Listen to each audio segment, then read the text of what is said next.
I would once again like to invite on stage Ms. Kalpana Sharma, editor TimesNow.academia, Artificial Intelligence, Medical Technology, Innovation, and Clinical Practice, offering a true comprehensive perspective on future of healthcare delivery. Over to you, Ms. Kalpana. Thank you. So we briefly touched upon AI in our previous panel, and this panel is all about AI. So my first question to all of you would be that what is that big AI change that you wish to see in the next 10 years or so? Right. I think there's a paradigmic shift in the way we accept or way we approach healthcare. So traditionally we used to go for health checkups or visits. It's mostly like visit-based healthcare.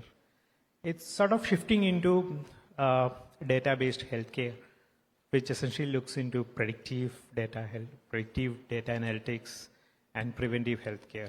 I think that's one of the major shifts that is happening. Something which probably in the next decade, we would see that more and more AI taking decision making and looking into the healthcare data, continuous healthcare monitoring and vital parameters.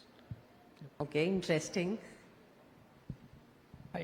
For my side, I think we have done enough of innovation in healthcare already.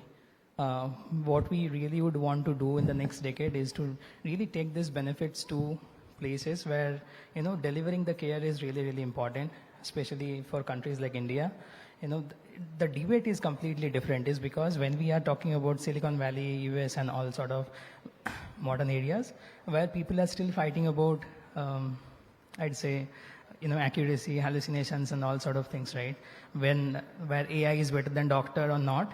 But if you look at India as a place, right? I mean, in rural India where urban doctor population is so dense, and we don't really even have doctors at the remotest part of the India, right? In most of the places there are huge vacancies, right, and empty spaces. So it's about having something to at least defend versus nothing.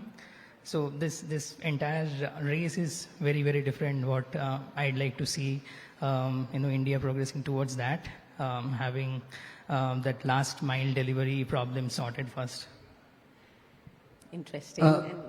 I represent a very different industry. I am CEO of a company called Akar, and it's into medical aesthetics, and we are already seeing AI being used.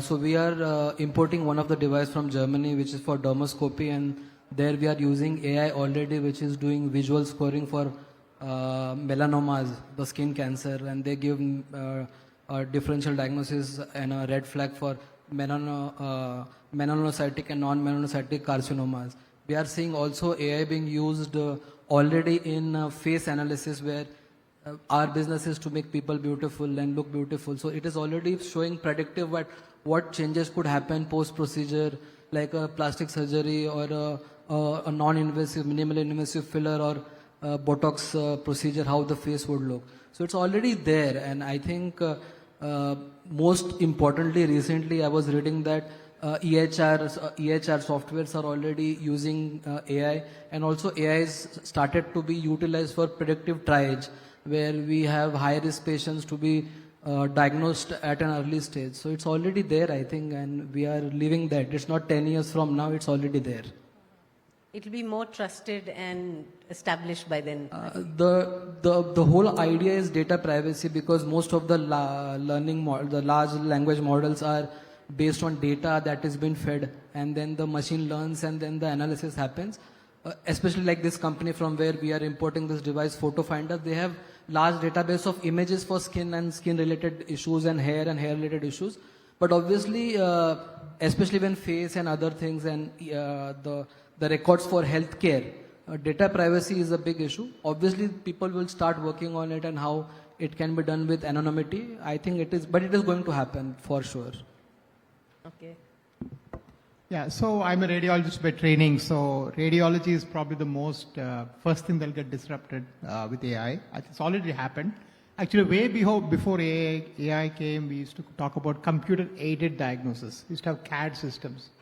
So an interesting anecdote is more lawyers bought CAD systems to analyze breast mammograms than radiologists in US, because they would pick up lesions that the radiologist missed for the law, for the legal cases, right? So that's when, because there are times when it picks it up better. So, but we have to be a little careful about, how much we want to use it and where we want to use it. I think what I want to see is regulatory change.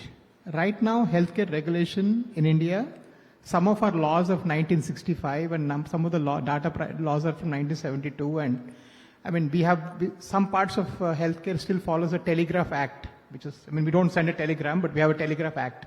So I think that's something we need to change.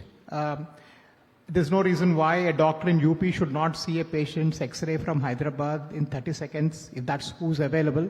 Then why do we need this interstate licensing and all this terrible things that should be fixed, I think.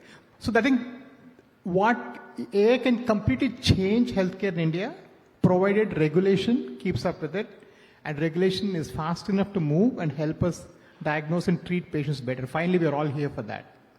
Correct, absolutely.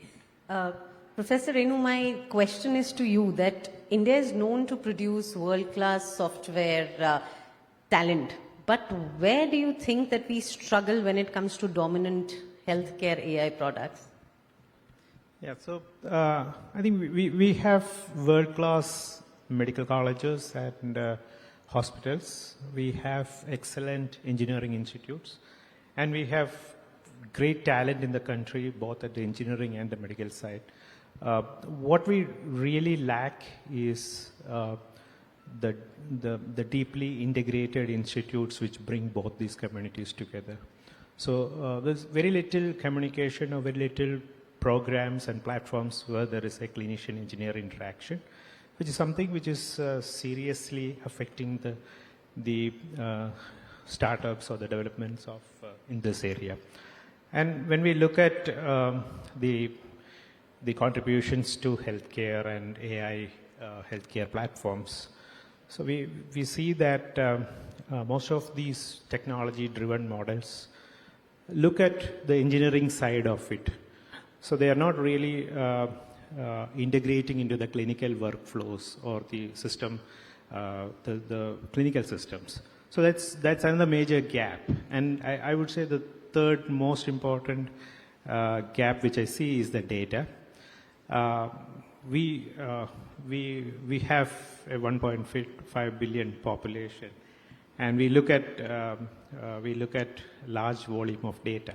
But where is this actually? I mean, majority of this is non-usable data as far as AI is concerned. So these are all non-annotated data, fragmented data, resting in silos and various pockets. We don't have proper structured data, annotated with linked outcomes and longitudinal data. So this is also one of the major gaps. So most of these softwares look at the Western data. Probably, there's a big bias. There's lack of India-specific data in this area. So, and the last point would be like what as he has pointed out, the regulatory pathways. There's lack of regulatory. Of course, we have a medical device rule 2017 in place, but software as a medical device or medical device as a software is still lacking. So we have the draft still in development. We don't know, AI model changes our week. So there are no regulatory tracks to keep track or record of these changes as we go evolve with this data. So these are some of the gaps where our innovations or our startups were not able to catch up with the pace as we did in the software. Okay. Mr. Nishant, my question to you would be that radiology, as we know, depends on subtle patterns and early detection. Where do you think AI is already outperforming, and what are the areas that it can really make a difference? That's really a controversial question, I think. Never mind. I mean, we have been working in radiology since, especially in the United States, since 3 years now. Have been having huge access to 50 million plus medical records and tons of GPUs to work with. And if I take a step back and try to understand it from a different perspective, right? AI is really smart. I mean, I'd give you some examples of it, right? So, US medical licensing exam, there is a benchmark called MedQA.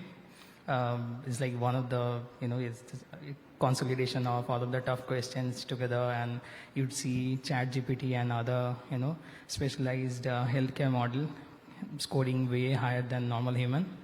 Probably you'd understand people are AI is outperforming, but this is actually not the case. There has been a joint study done by Harvard, MIT, and Johns Hopkins, I believe. So what they have found out is, they have gathered 70 board certified practitioners, have given AI to lead the diagnostic and all. What they have found out, almost 90% of the doctors said, there is a really weird and still unsolved problem of AI that's called hallucinations. All of us are like pretty well aware of, right? 90% of the doctor felt at some point of time it had actually hallucinated, and almost 80% of the time people felt that it could be life-threatening, right? So, having AI as leading, this could be catastrophic at the moment, right? So the only way that it really helps is, uncovering all of the patterns, giving it to the doctors who is in charge. This is because if there is anything goes wrong, we cannot really go and blame the AI.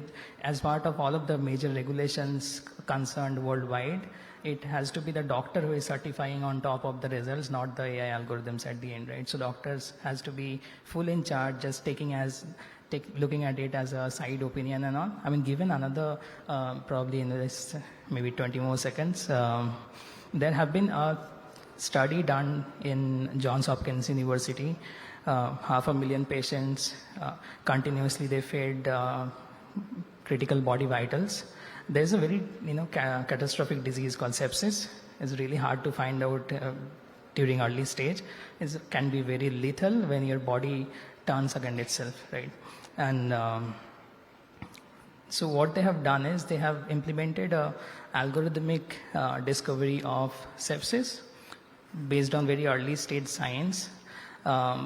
It flagged to the doctors that there is a chance you should probably look at even way before somebody, because it's not possible for anybody to be looking at 500,000 of patients at the same time. So it can do all of the huge amount of calculations, and as a result 18% people were actually saved. The mortality rate went down by 18%. So that's a huge benefit of detection of early stage things.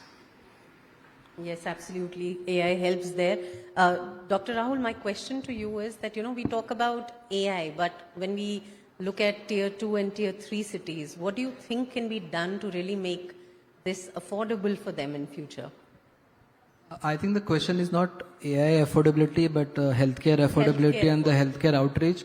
I remember when I started my career with Piramal Healthcare, we were working out on people outreach programs and having kiosks where a person can go to the kiosk and do telemedicine diagnosis with a doctor in maybe a metro city.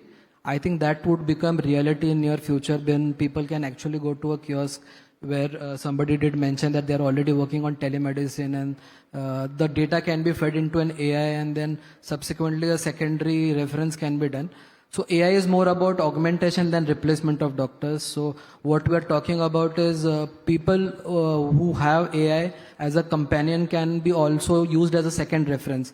I think more than patient, a doctor can use it for better diagnosis and better treatment of patients. Also, if you see Google Health and Google Gemini are already working on the AMI software, and there is a recent data published in the Nature where 30 out of 32 case studies where the AI scored over the treating doctors. So there is lot of data, but like somebody did mention empathy and personal touch. I think on those parameters also AI scored better. So it's a really surprising data, and it is out there. And I think the AI will become a companion more than a replacement, but I think we need to also understand how to work with it together to make the healthcare reach to the last mile. Mm-hmm. And from there, Dr. Raja, my question is that, what diagnostic errors in vascular medicine do you feel that AI can help eliminate? So if you see AI by nature, right, it take a narrow spectrum of repetitive tasks and give it some parameters, it does very well. So I still feel, in spite of all the gung-ho discussion, AI is still a master-slave relationship even now. There is a master, which is the human eye, or 30 years of experience or 25 years of eyeballing a patient that we can get, which is still not available there. But also humans by nature are prone for inter-observer variability. One day morning I can say this 10% plaque is there. Another day morning I'll get up and say the same thing, I'll say 25% narrowing is there. That's human interpersonal errors, and it can happen between one observer also. I think that's where AI can really make a difference. The inter-observer errors can be completely eliminated, so we can always ping every, like say a vessel narrowing, every vessel can be put into a AI. Also, it also significantly helps in picking up incidentals. So suppose I'm scanning someone's abdomen for a gallbladder, I can still pick up the narrowing of the aorta or some other thing. So if you can feed all this data sets into an AI thing, it can pick up incidental vascular issues, and a lot of that can happen. So I think there's a lot of future, but I think we cannot, I think this is my take home, is that we're still maybe 10 years away from this replacing the human part of it. Though I still feel doctors cannot be replaced, but on that note, thank you so much for joining us. Thank you. Thank you so much. I would request, ladies and gentlemen, please put your hands together for this absolutely electrifying discussion.